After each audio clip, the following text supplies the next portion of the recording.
Assalamualaikum warahmatullahi wabarakatuh. Waalaikumsalam warahmatullahi wabarakatuh. Selamat siang anak-anak. Selamat siang Bu Guru. Sebelum kita mulai pelajaran, berdoa dulu ya. Berdoa mulai. Doa selesai. Baiklah, kita absen dulu ya. Sebelum mulai pelajaran. Maharani Anur Ayu Ningtyas Hadir. Wafirotul Laila hadir. Hadir semua ya nak? Hadir Bu. Baiklah anak-anak, masih ada yang ingat materi pelajaran minggu lalu apa? Saya Bu, saya ingat Iya. minggu kemarin kita belajar tentang pembelahan sel. Iya, benar sekali. Jadi minggu kemarin kita telah belajar mengenai pembelahan sel. Kemudian hari ini kita akan belajar tentang sistem reproduksi pada manusia, baik pada lelaki maupun perempuan. Nah, tujuan kita mempelajari itu yang pertama itu mengetahui sistem reproduksi pada laki-laki dan perempuan. Kemudian yang kedua kita mengetahui fungsi dan nama organ dari sistem reproduksi laki-laki dan wanita. Baiklah anak-anak, ibu akan menunjukkan sebuah video ya.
Reproduksi laki-laki dan perempuan. Jadi baik di laki-laki maupun perempuan itu ada dua sistem reproduksi dalam dan luar.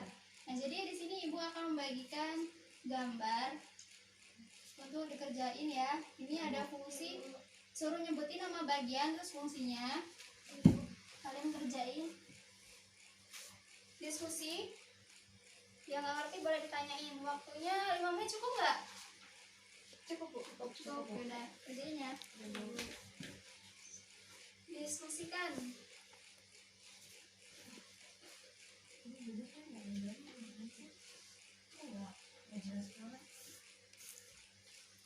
Jika ingin ada yang ditanyakan, silakan. Jika ada yang kurang jelas,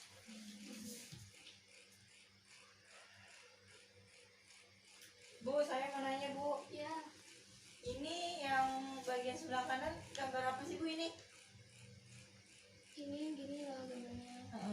Ini pas beli friends. Nah, ditulis apa, nanti fungsinya apa? Fungsinya apa? Iya. Bu, saya juga mau nanya Bu, yang ini gambar apa? Ini sebelah ini kan apa namanya, ovarium. Sebelah sini ada folikel. Nanti apa? Fungsinya gitu.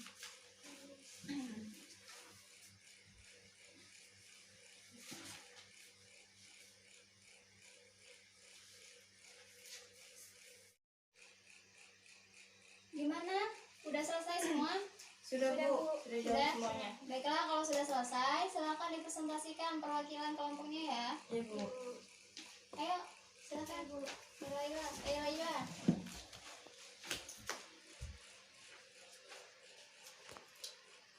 Baik, di sini saya akan menjelaskan tentang anatomi reproduksi wanita. Yang pertama itu ada ovarium. Ovarium itu berfungsi mengeluarkan hormon steroid dan menghasilkan sel telur. Yang kedua yaitu ada oviduk, yaitu untuk saluran pembuahan sel telur dan penyalur ovum menuju rahim. Dan yang ketiga ada dinding rahim, yang fungsinya itu untuk menjaga rahim menempel satu sama lain. Kemudian ada folikel untuk menghasilkan hormon estrogen, dan ada endometrium tempat embrio berimplantasi. Kemudian terakhir ada vagina yang fungsinya sebagai alat kopulasi saluran keluarga. Yang kedua yaitu alat reproduksi pada pria. Yang pertama ada testis, yaitu fungsinya sebagai memproduksi sperma atau klorokin. Yang kedua ada epidimis sebagai tempat penyimpanan sementara sperma. Kemudian ada vas deferens sebagai saluran tempat jalannya sperma. Ada uretra berfungsi sebagai saluran kelamin dan untuk membuang urin. Kemudian ada vesicula seminalis untuk mengekskresikan cairan tertentu yang bersifat basal. Kemudian ada kelenjar prostat yang fungsinya untuk mengeluarkan dan menyimpan cairan sperma. Ada penis sebagai alat pembuangan dan alat untuk reproduksi. Kemudian ada skrotum menjaga suhu dari testis agar tetap optimal di bawah suhu tubuh. Kemudian yang terakhir ada uretra, yaitu saluran pembuangan atau ekskresi dan sistem seksual. Baiklah, kita duduk kembali. Baiklah, tadi presentasi dari hasil kali. Itulah tadi ya beberapa yang disampaikan oleh teman kalian hasil diskusi tadi. Dan di sini Ibu akan menambahkan materi tentang reproduksi. Nah, jadi sistem reproduksi itu kan ada pada wanita dan laki-laki, lengkap ya. Terus pada laki-laki ada sistem reproduksi luar dan dalam. Wanita juga begitu, ada di reproduksi bagian dalam dan luar. Nah, di bagian luar Ibu akan menambahkan tadi ada labia mayora. Nah, atau labia mayor. Jadi labia mayor itu organ reproduksi yang terletak di luar. Jadi di luar vagina itu kayak ada dua katup gitu ya. Nah, yang besar itu namanya labia mayor. Kemudian ada lagi namanya labia minor, bibir kecil. Nah, di dalam labia mayor itu ada katupan kecil lagi namanya labia minor. Kemudian ada tadi juga yang bagian dalam ada klitoris, ada ovarium, terus apalagi folikel dan lain-lain. Kemudian kalau untuk sistem reproduksi luar laki-laki udah tadi ya, udah lengkap. Nah, selanjutnya itu sistem reproduksi pada laki-laki, organnya ada skrotum yang pertama. Nah, skrotum itu dia kayak pembungkus luar dari testis itu ya. Nah, itu dia memiliki otot dartos namanya. Nah, otot itu fungsinya untuk memisah antara skrotum kiri dan kanan. Itu. Terus yang kedua itu ada otot kremaster. Nah, fungsinya itu untuk mengatur suhu lingkungan pada testis agar tetap stabil. Jadi fungsinya untuk mengatur suhu lingkungan pada Kemudian yang kedua itu ada testis. Nah, tadi udah disebutnya bagian testis fungsinya sebagai produksi sperma. Terus yang kedua itu ada dalam sel-selnya itu ada menghasilkan sperma yang disebut tubulus seminiferus. Nah, kemudian testis juga menghasilkan hormon seperti, ada yang tahu hormon apa? Kayak hormon testosteron gitu. Terus hormon testosteron ini berpengaruh terhadap perkembangan kelamin sekunder laki-laki. Nah, selanjutnya itu ada epididymis. Tadi saudara Laila menyebutin epididymis ya, itu kurang tepat. Yang tepat itu epididymis. Nah, epididymis ini menghubungkan antara testis dengan vas deferens gitu. Jadi vas deferens itu dihubungkan dengan testis. Kemudian tempat pematangan sel-sel sperma. Kemudian epididymis juga merupakan tempat penyimpanan sperma selama berapa? Ada yang tahu? Nggak tahu, Bu. kurang lebih 18 jam lamanya.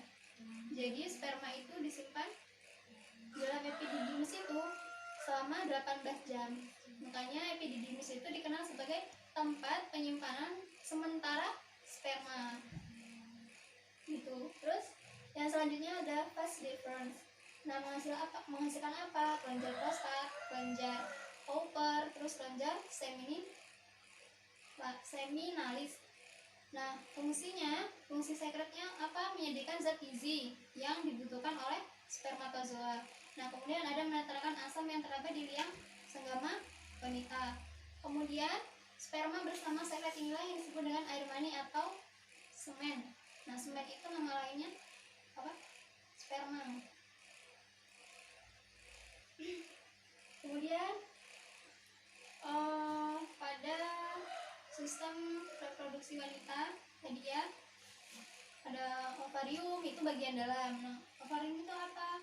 Ovarium itu terletak di sebelah kiri dan kanan rahim. Terus ovum itu terbungkus dalam folikel. Folikel dirangsang oleh hormon FSH dan LH. Kemudian folikel menghasilkan hormon estrogen dan progesteron untuk menghasilkan produksi FSH dan LH. Terus ada folikel yang matang mengeluarkan sel telur atau ovulasi. Nah, kemudian selanjutnya disalurkan melewati oviduk atau tuba falopi. Kemudian kalau bagian luar itu ada vagina. Nah, vagina itu memiliki selaput lendir. Nah, selaput lendir itu dihasilkan oleh kelenjar Bartholin. Kemudian tersusun dari jaringan otot polos. Kemudian ada jaringan gut. Nah, ovulasi itu apa? Ovulasi itu adalah proses pelepasan sel telur. Ovulasi yang dipengaruhi oleh hormon yaitu LH dan FSH. Baiklah anak-anak, demikianlah tadi penjelasan dari Ibu tentang sistem reproduksi. Jika ada yang ditanyakan dipersilakan. Cukup. Ada yang bertanya? Tidak. Jadi hari ini kita belajar tentang sistem reproduksi manusia pada laki-laki dan perempuan. Nah, laki-laki dan perempuan itu juga mempunyai sistem reproduksi dalam dan luar, gitu ya. Kalau tidak ada yang bertanya, Ibu cukupkan sekian. Sebelum itu Ibu kasih tugas. Silakan di rumah nanti baca atau cari referensi mengenai gangguan pada sistem reproduksi manusia. Nah, minggu depan Ibu tanya ya. Iya, Bu. Cukup sekian, Ibu akhiri. Wassalamualaikum warahmatullahi wabarakatuh. Waalaikumsalam warahmatullahi wabarakatuh.